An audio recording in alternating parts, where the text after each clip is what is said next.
In the front room, you can't afford to have a coal fire in both rooms. And the furniture just goes green with mould.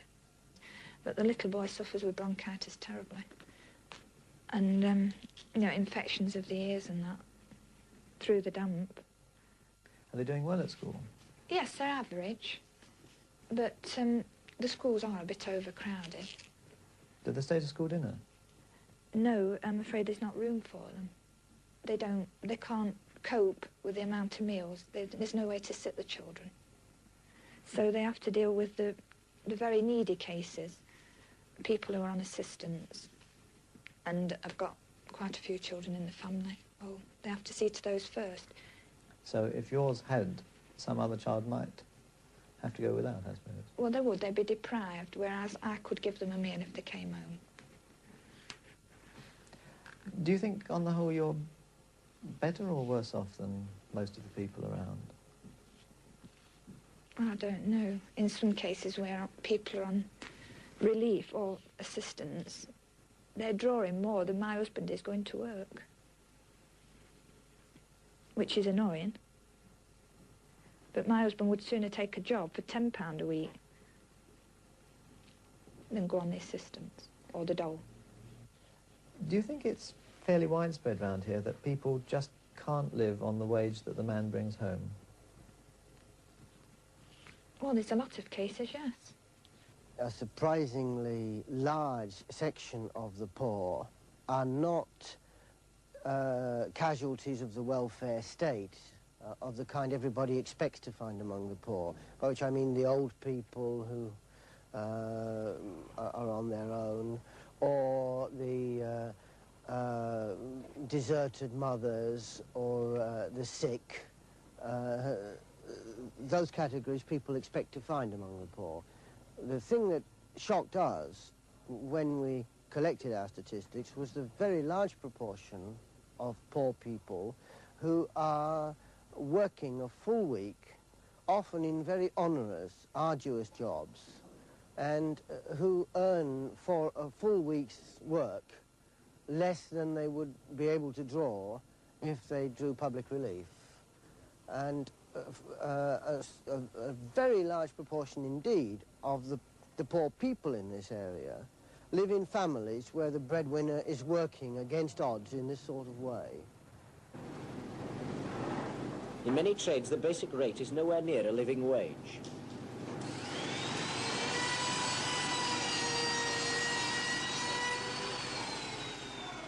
Jeff Churchill works making kitchen units. I earn £11 a week for 40 hours flat week, and I get every night till 7 o'clock. That's time and a quarter. And Saturday mornings, you do 4 hours, but you get paid for 6. So Jeff, for a 52-hour week, takes home at most £14 to support his wife and 2 children. In trades like woodworking, wages have always been low. Even with overtime, they can only live on £14 if they're very careful. You can manage fairly well most weeks, but if you get caught for a bill, you've got to miss something to pay it. And you've got to do as much overtime as you can then to try and straighten the rest up. He married his wife, Kath, 4 years ago when she was 16. There's a good boy. I expect him to go out to work all the while, but not overtime every night. And the kiddies go to bed about 5:30, 6 o'clock. I've got to sit till 7:30 all on my own, waiting for him coming home. And it seems days, you know, it don't just seem a couple of hours. And I do like to be with him. I'm going to feed the pigeons. Hey? All right. £14 a week for 4 people means that Jeff and Kath are proportionately about as well off as an old age pensioner living only on his pension. On the money that Jeff is bringing home, how does your budget work out? I have about £4.10 a week for food. And that's for how many of you? That's 4 of us, because Mandy don't have bottles now because she's nearly 3. And Jeff only comes home for 1 meal a day, that is night time. Through the week I have a casserole on a Monday with Sunday's leftover meat. And on a Tuesday I do chips, egg and beans. A Wednesday we have sausage, potatoes and greens. On a Thursday we'd probably have chips again. And then on Friday we'd probably have beans on toast, beans and egg on toast. Or tomatoes on toast, you know, something like that. Until Jeff comes home on Friday night with his wages. What are your other main expenses?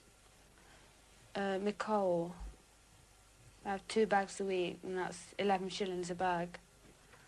And sometimes if I run out, I have to buy pre-packed. Well, that's 3 and 6 for a small bag. Well, if I fetch 2 of those, that's 7 shillings gone.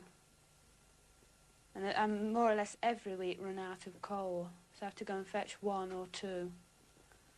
And there's my light and my gas. My gas does because I'm always boiling to wash. I was boiling the water on the gas.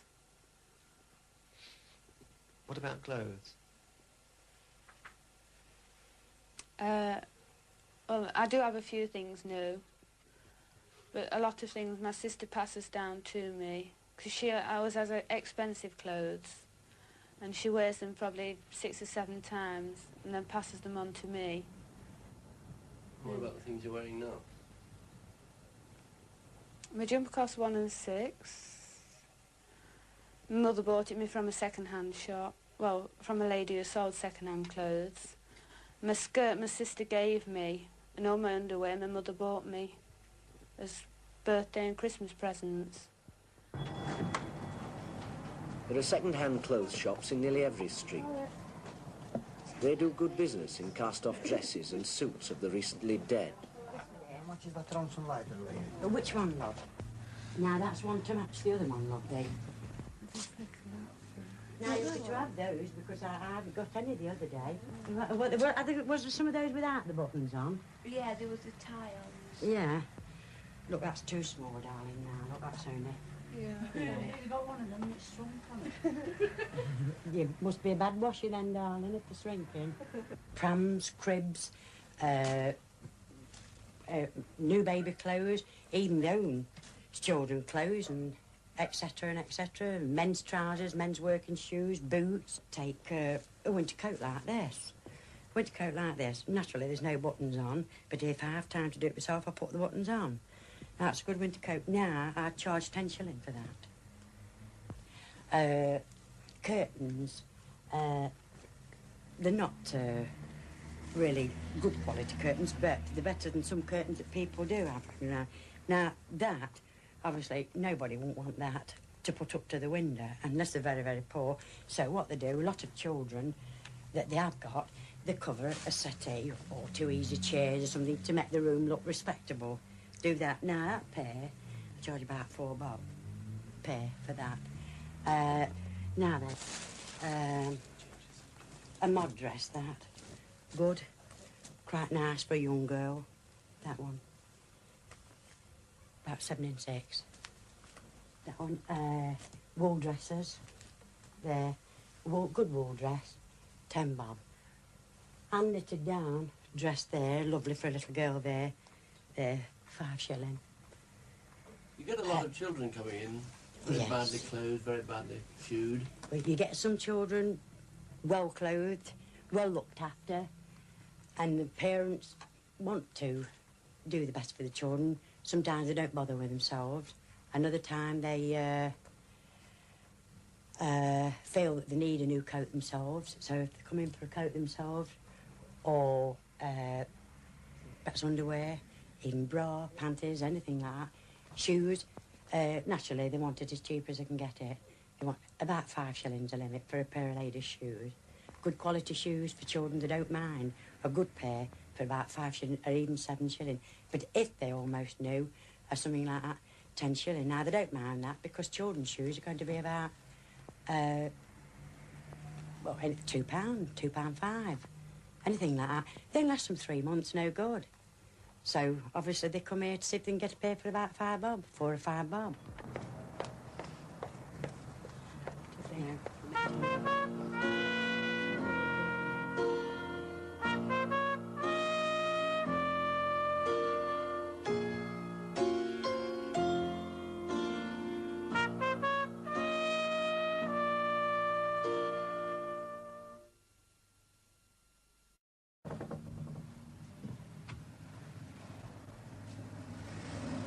Can 30 balls this please? Before the war, there were 40 pawn shops in Nottingham. Today, there are still 5. 2 of them are in St Anne's. You've had it before many a time. Oh, yeah. There are fewer regular customers and fewer pledges, but between them, the 2 shops may still take 500 pledges in a week. The mechanics of the transaction are still the same. 28 and 10 pence received, 30 shillings to be repaid in a month. But the pledges themselves have changed. Nowadays, I mean, it's mostly watches, jewellery, and gents' good quality suits. In the old days, I mean, it hardly used to be the old man's shirt to the old woman's shimmy. We used to have a queue outside at 8 o'clock on a Monday morning. And when you arrived at the shop, there'd probably be about 20 people or so waiting for you to open. Poverty in the 60s is a difficult thing to talk about and a difficult thing to express very clearly because you must understand that we're talking about something different from poverty 100 years ago, or we're talking something quite different from poverty in, say, India or Africa today.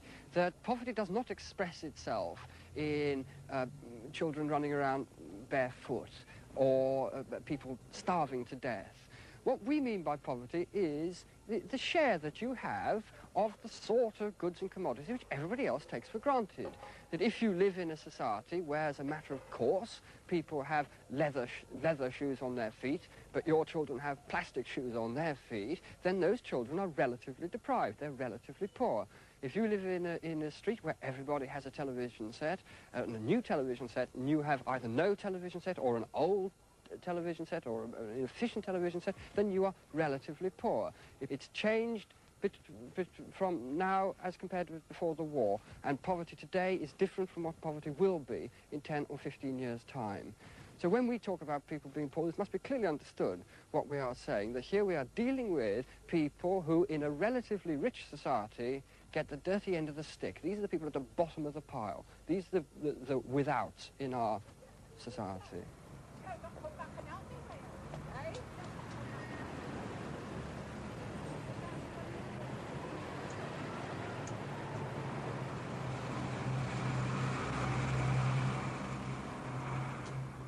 The Victoria Wash House.